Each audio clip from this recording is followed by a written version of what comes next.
About yesterday, when I went to pick up my children from school, I followed my usual route.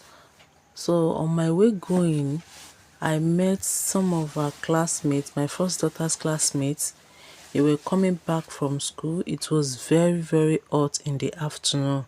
And yeah, saw a man rubbing his hand on one of the girls' head. Could it be a greeting? Could it be a harmless act? I ponder in my heart because I find it strange because of the world we are in. The world is so delicate right now and you cannot trust anybody. And again, as a girl child, is it appropriate for a man to be rubbing his hand on the girl? Be it a girl or a boy, I don't think it's alright for a man to be, or a person, either man or woman, to be rubbing his hand on a child's head. Mind you, I only know the girl because she is my neighbor.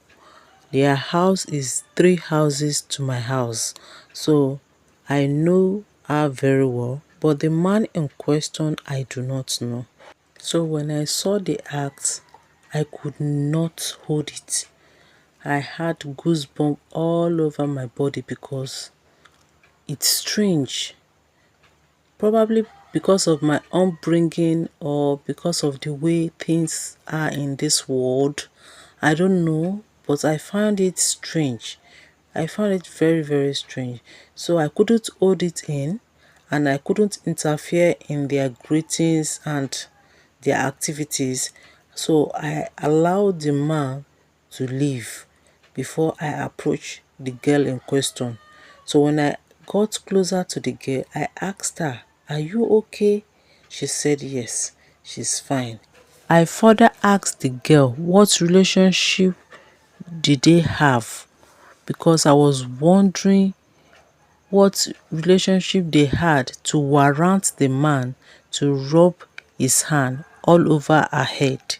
In my opinion, no matter the relationship they had, I believe no one has the right to rub his hand or her hand on a child's head if it is not the parent.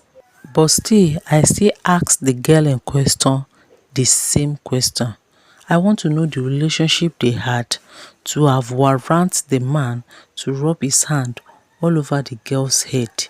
So, when I asked the girl answered and said he is their neighbor. They live in the same compound. What? I was so angry.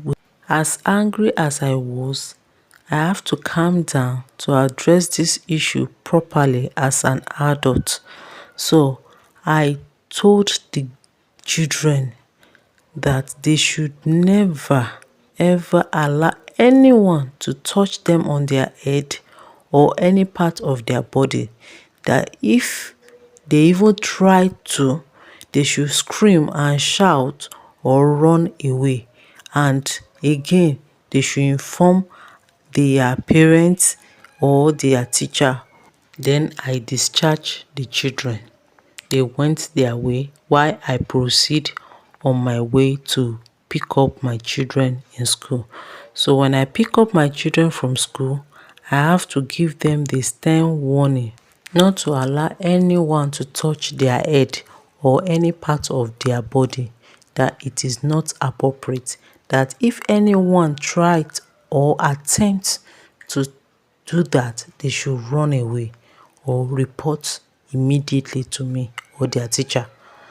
My daughter proceeds to ask me in awe what happened. I'm giving them the stern warning, and I answered and said the world isn't simple anymore.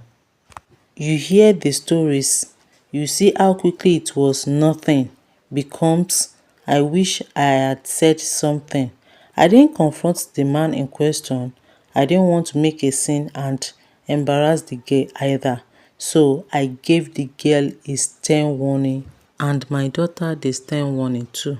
I vowed that I will keep on reminding my children about this rule again and again, the same way we tell them to look both ways before crossing, not to scare them but to give them a line they are allowed to hold.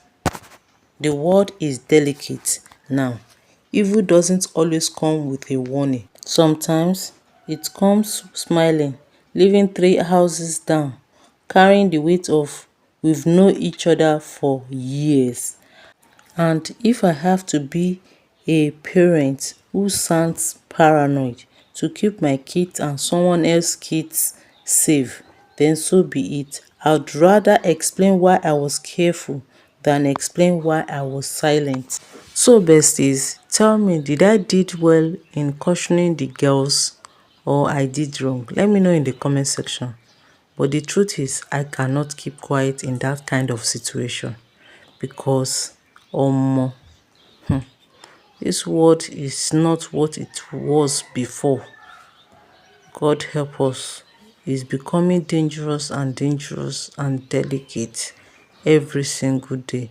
So many sad stories flying around. I pray we will not be a victim of any evil circumstances. Amen. So back to this my short hair reset. I went through a lot doing this hair because in the process, after I washed the hair, I had to go to school to pick up my children in school and came back and do this hair. And my second daughter did not allow me to breathe. You can see her all over the video. She was interrupting, trying to make my hair and the rest. Well, life of a mother.